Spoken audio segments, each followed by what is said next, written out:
Assalamualaikum warahmatullahi wabarakatuh. Halo, selamat pagi Ananda Ibu semuanya. Hari ini kita belajar melalui video pembelajaran dengan materi pola bilangan, barisan, dan deret. Ibu harap Ananda Ibu semua bisa mengikuti pembelajaran hari ini dengan serius dan seksama. Oke, kita lihat peta konsep dari materi pola bilangan, barisan, dan deret. Oke, di sini bisa Anda lihat pada bagian ini terdapat pola bilangan.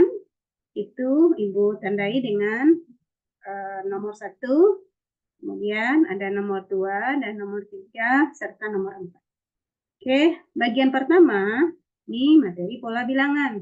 Di sini kita akan mempelajari bagaimana cara menelaah sebuah pola atau konfigurasi objek. Selanjutnya, kita akan mengetahui atau memahami bagaimana cara menentukan formula suatu bilangan, pola bilangan atau konfigurasi objek atau bentuk umumnya, atau bisa disebut juga dengan mengeneralisasi. Oke, kita masuk bagian kedua. Pada bagian kedua, kita akan memahami materi tentang barisan bilangan. Pada barisan bilangan ada inti yang akan kita kenal, suku awal, beda, dan cara menentukan suku KN. Setelah itu, kita belajar pada deret aritmetika. Dalam deret aritmetika, kita akan mengenal atau memahami bagaimana menentukan jumlah N suku pertama dari sebuah deret aritmetika. Selanjutnya, Nanda, kita masuk materi ketiga, yaitu barisan geometri. Pada barisan geometri, kita mengenal suku awal, rasio, dan cara menentukan suku GN dari sebuah barisan geometri. Dan setelah itu kita masuk pada deret geometri. Pada deret geometri kita akan mengenal yang disebut dengan jumlah N suku pertama deret geometri. Pada jumlah N suku pertama deret geometri terdapat dua rumus nantinya ya, karena kita akan mengenal dua bentuk rasio.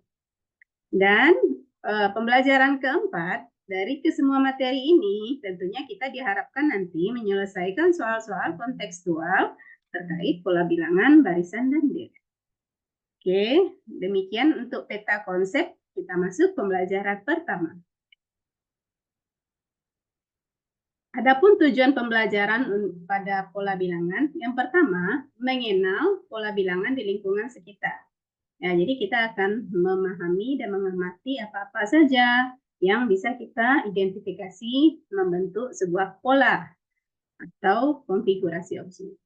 Yang kedua, mengamati pola pada suatu barisan bilangan atau barisan konfigurasi objek. Tiga, menentukan banyaknya bilangan pada suku berikutnya. Ya, jadi kita akan memprediksi atau menentukan kelanjutan dari sebuah pola. Dan keempat, diharapkan nanti kita dapat menciptakan suatu barisan atau konfigurasi objek sesuai tema yang ditentukan. Baiklah, demikian tujuan pembelajaran kita. Langsung kita lihat pola bilangan atau mengamati serta menelaah pola bilangan yang ada di lingkungan kita. Oke, bisa Ananda lihat semuanya.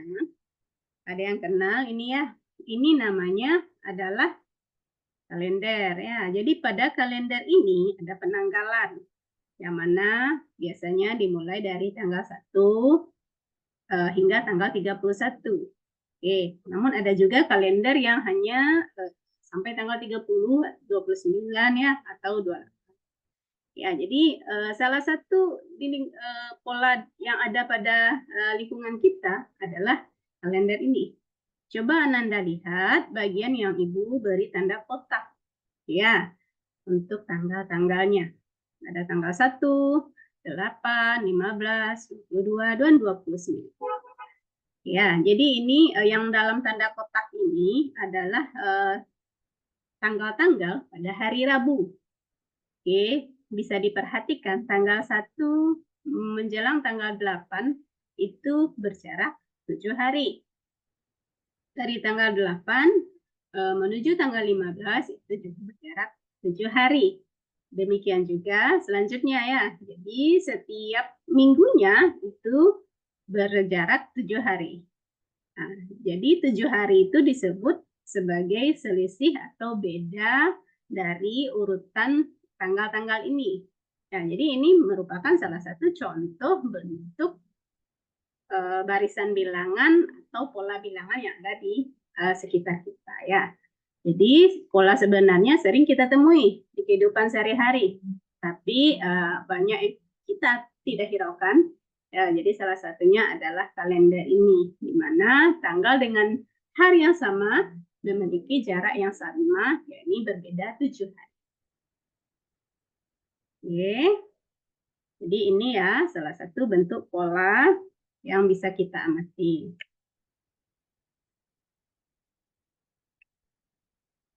Oke, selanjutnya Ananda. Oke, ada yang mengenal ini, benda ini? Ya, ini benda merupakan benda budaya kita atau yang lebih dekatnya dengan budaya Pariaman. Ya, ini dinamakan tabui. Ya, jadi Ananda semua yang di Pariaman pasti sudah kenal ya. Oke, tabui ini sangat estetik bukan ya? Jadi nampak terlihat dia adalah bangunan yang disusun menyerupai menara dengan payungnya. Ya, coba kita lihat ada payung tabut. Ya, salah satu ornamen penghiasnya adalah payung tabut. Oke, payung tabut ini di bagian permukaannya ada yang disebut dengan bunga sarapan. Oke, coba ini Ibu coba berikan gambar yang lebih dekat. Nah, jadi ini ditempel dengan bunga salapan. Ya, bunga salapan ini adalah bunga putih yang berkelopak 8. Ya, jadi payung tabu ini sangat indah karena ada keteraturan pola di sini, yang mana saat dalam penempelan bunga salapannya. Ya, jadi ini susunannya dari atas hingga ke bawah tentu tidaklah sama jumlah bunganya. Jadi bisa saja nanti membentuk sebuah barisan bilangan. Ya, jadi untuk lebih jelasnya bisa dihitung nanti ya, atau kita praktikkan bagaimana menempelkan bunga serapan pada sebuah payung. Oke. Oke, baru kita masuk pada macam-macam pola bilangan di sekitar kita atau konfigurasi objek. Kita masuk yang pertama, kita lihat contoh pertama ya. Jadi pola bilangan ada yang disebut dengan pola bilangan genap. Pola bilangan genap bisa dibantu dengan bantuan konfigurasi dari susunan kelereng. Ya, di sini kelerengnya ada 2, ada 4, ada 6, ada 8. Ya, sehingga barisan bilangannya, susunan bilangan polanya adalah 2, 4, 6, 8, dan 10. Dan biasanya dinyatakan sebagai pola bilangan genap. Lihat pola bilangan yang kedua. Pola bilangan yang kedua adalah seperti yang terlihat pada gambar. Bisakah Ananda melihat? Jadi ada angka 1, ada angka 3, ada angka 5, ada angka 7. Oke, jadi di sini sebenarnya Ananda bisa meneka apa kelanjutannya ya. Jadi silakan terka dulu, baru nanti kita lihat apa jawabannya. Selanjutnya kita lihat pola bilangan yang ketiga. Ini dibantu oleh konfigurasi objek susunan dari kelereng juga. Ada 1, ada 4, ada 9, ada 16, dan 25 kelereng. Oke, Ibu harap Ananda juga bisa dapat menemukan ini namanya apa ya. Jadi dengan memperhatikan susunannya. Oke, selanjutnya yang keempat. Bisa dilihat ada pola bilangan yang terdiri dari 1 kelereng, 3 kelereng, 6 kelereng, dan 10 kelereng. Dan ini ada pula namanya nanti. Ya, bisa dinamai sesuai dengan bentuknya. Selanjutnya, pola kelima dibantu juga oleh susunan yang kelima. Ada 2, 6, 12, 20. Ya, dan harapannya nanti karena sudah dibantu oleh susunan ini, Ananda bisa menentukan, menebak atau menerka urutan berikutnya. Oke. Kita lihat bagaimana cara merumuskan pola bilangan. Ya, Nanda, mari perhatikan dengan seksama. Oke, untuk yang pertama, pola bilangan genap. Oke, sebagaimana kita mengetahui tadi ya, ada yang susunannya terdiri dari angka 2, dibantu oleh konfigurasi 2 buah kelereng. Kemudian angka 4 dibantu oleh susunan 4 buah kelereng. Dan angka 6 dibantu juga dengan 6 kelereng. Ya, jadi sesuai urutannya, ini angka 2 urutan 1, angka 4 urutan 2, angka 6 urutan 3, angka 8 urutan 4, dan angka 10 urutan 5. Maka ini berikutnya berarti dapat kita nyatakan sebagai urutan KN. Sehingga berdasarkan urutan ini bisa kita nyatakan angka 1 itu dihasilkan dari 1 dikali 2. Dan angka 4 itu adalah urutan 2 dihasilkan dari 2 dikali 2. Dan angka 6 merupakan urutan 3 itu merupakan hasil perkalian 3 kali 2. Dan berikutnya angka 8 merupakan 4 kali 2. Angka 10 merupakan 5 kali 2. Sehingga urutan KN dapat kita nyatakan sebagai N kali 2.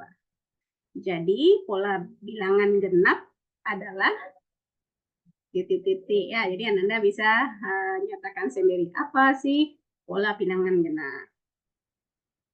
Ya, jadi begitu cara merumuskan pola dengan mengurutkan dan melihat adanya keteraturan ya dari yang kecil hingga yang besar. Oke, kita lihat berikutnya. Oke, ini kita merumuskan pola angka saja ya. Jadi ada bilangan-bilangan yang terdiri dari angka 1, angka 4, angka 9, angka 16. Ya, maka ini bisa kita urutkan. Jadi urutan 1 itu kan angkanya 1. Itu asalnya dari 1 kali 1. Urutan 2 angkanya 4.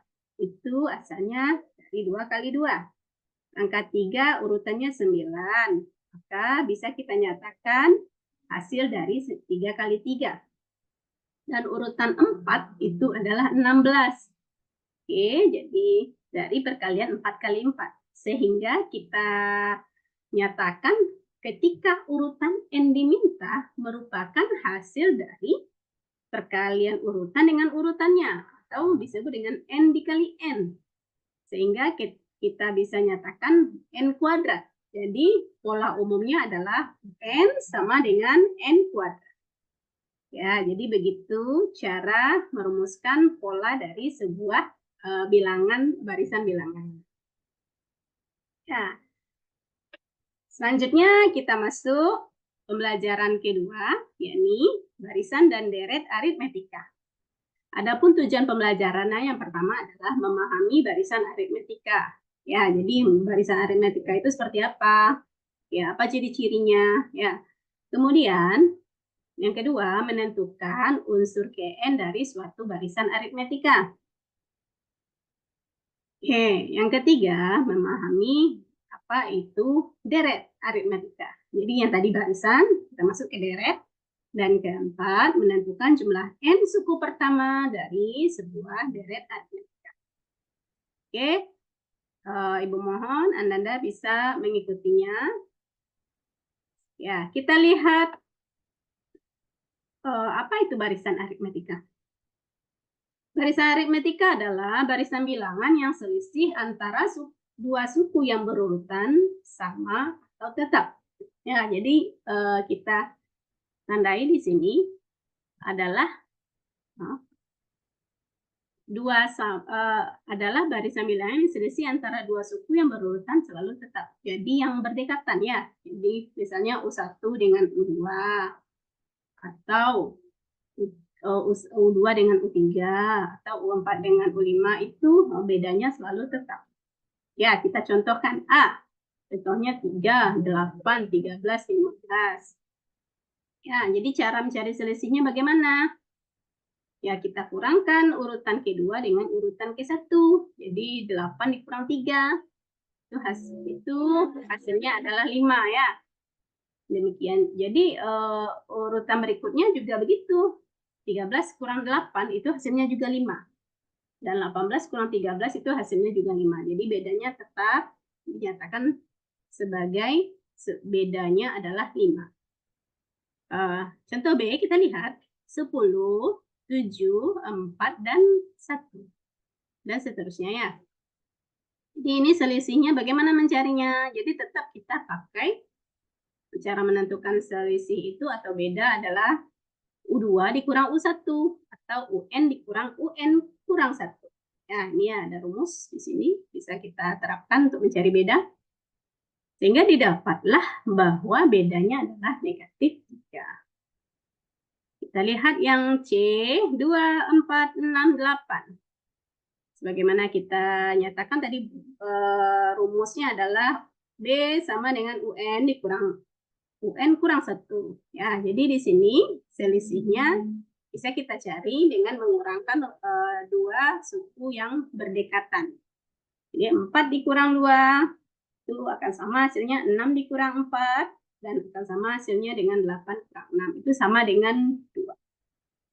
Kita lihat contoh yang D. 25, 15, 5, min 5. Ya, untuk mencari selisihnya, kurangkan saja 15 dikurang 5.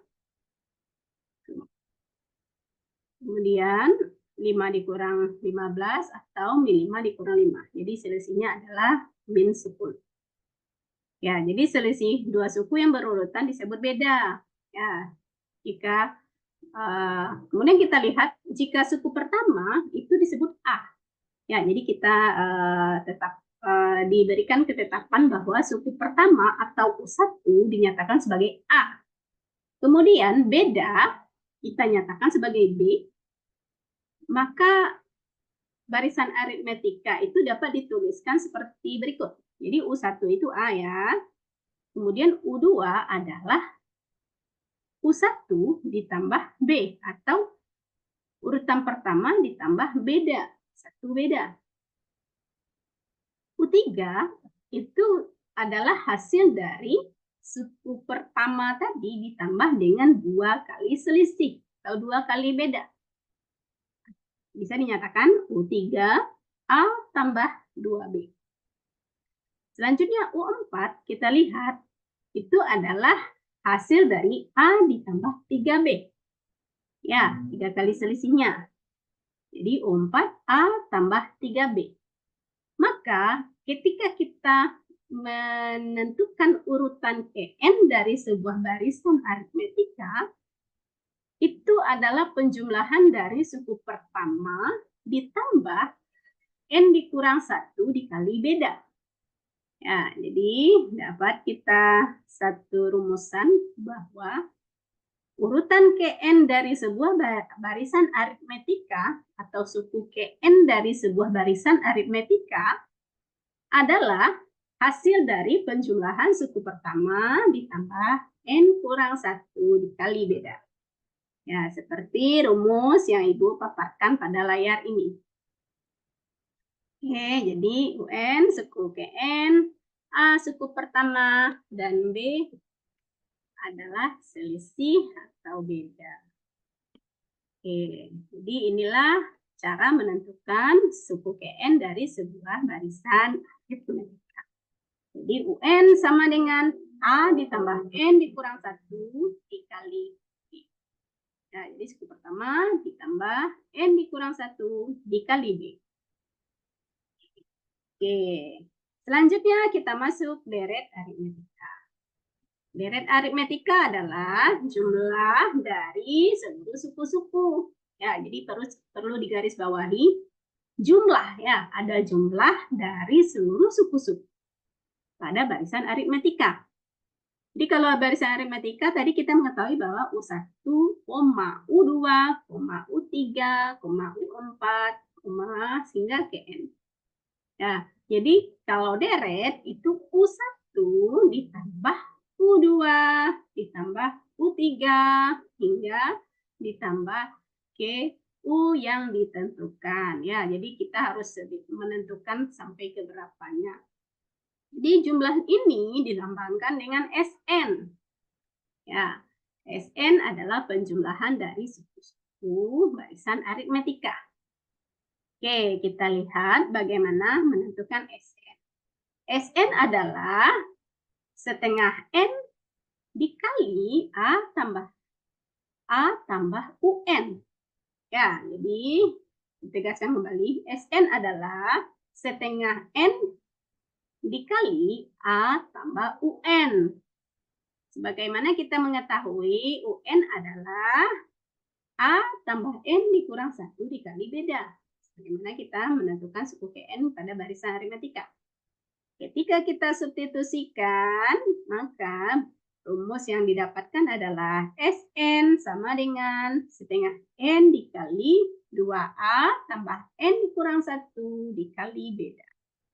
Ya, jadi bisa kita nyatakan di sini SN adalah jumlah N suku pertama, UN suku KN dari aritmetika, A adalah suku pertama, B adalah beda, dan N banyaknya suku. Ya, jadi ketika kita sudah mendapatkan rumus tadi, maka bisa kita tentukan pula hubungan dari SN dikurang SN kurang 1 ternyata adalah UN. Ya, jadi ketika SN dikurangkan SN kurang 1, kita akan mendapatkan UN. Oke, kita lihat contoh soal pertama. Ya, diketahui barisan aritmetika 2, 6, 10, dan seterusnya. Tentukan suku ke-14. Oke, dari soal ini kita bisa identifikasi. A-nya adalah 2, B-nya adalah pengurangan dari suku kedua dikurang suku pertama. Atau suku yang berdekatan ya, 4. N-nya adalah 14. Sehingga kita dapat menentukan suku ke-14 dengan mensubstitusikan nilai-nilai yang diketahui ke dalam rumus UN. Bagaimana kita tahu UN adalah N A ditambah N kurang 1 kali B. Nah, jadi U14 kita masukkan, substitusikan 14 ditambah 2 tambah 14 kurang 1 kali B. Sehingga didapat 2 tambah 13 kali 4 adalah 2 tambah 52. Sehingga diperoleh hasilnya 54. Ya. Lihat yang ke berikutnya.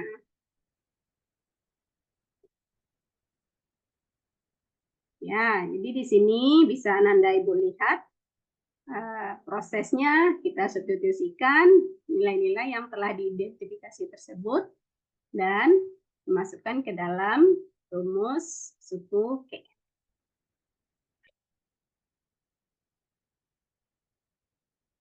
Oke, contoh 2. Ini contohnya kita lihat ada aplikasinya pada payung tabuh ya.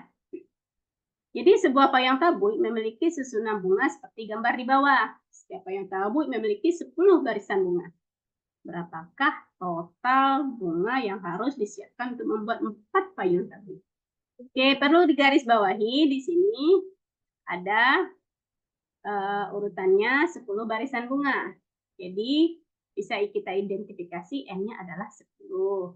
Ya, kemudian dari gambar kita bisa juga identifikasi bunga pertama urutan ke-1 itu 9. Ini adalah suku pertama atau A ya. Suku kedua 14. Ya, jadi U2 14. U3 adalah 19. Jadi ini kita dapat nilainya itu dengan menghitungnya secara manual. Maka dapat kita lihat itu bedanya adalah 5. Jadi 14 kurang 9 itu 5, 19 kurang 14 itu 5. Jadi itu bedanya tetap. Ya, jadi ini dinyatakan sebagai deret aritmetika. Kemudian N-nya adalah 10. Dengan rumus yang telah kita ketahui bahwa jumlah deret aritmetika N suku pertama aritmetika adalah N per 2 kali 2A tambah N kurang 1 kali B. Ya, kita substitusikan nilai-nilai ini ke dalam rumus Sn sehingga diperoleh untuk satu payang tabui adalah 315. Ya, jadi jumlah yang dibutuhkan untuk membuat 4 payang tabui adalah tinggal kita kalikan 4 dikali 315, itu hasilnya adalah 1265. Ya, demikian Anda ya cara mencari deret aritmetika. Oke, bisa dilihat sekali lagi, bisa dilihat dengan seksama langkah-langkahnya. Jadi, pastikan dulu kita identifikasi A-nya berapa, N-nya berapa, B-nya, dan kita gunakan rumus dari Sn. Ya, jadi untuk memantapkan pemahaman kalian, coba berlatih mengerjakan soal ini selama 2 menit. Ya, ini Ibu perlihatkan. Ya, jadi ada soalnya adalah 1 bola, 3 bola, 5 bola, dan 7 bola. Jadi ini coba Ananda cari polanya apa.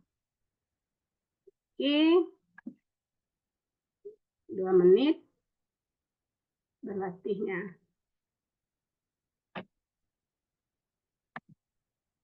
Oke, ini soal kedua, coba juga dilatih cara menentukan suku K21 ya dari barisan bilangan yang diketahui. Ya, silakan menulis, tuliskan, dan tentukan hasilnya berapa. Ya, oke. Untuk memantapkan pemahaman kalian, Ibu minta Ananda melakukan pengambilan nilai formatif pertama dan formatif kedua. Oke, demikian saja pembelajaran kita hari ini. Terima kasih atas perhatiannya. Ibu ucapkan Assalamualaikum warahmatullahi wabarakatuh.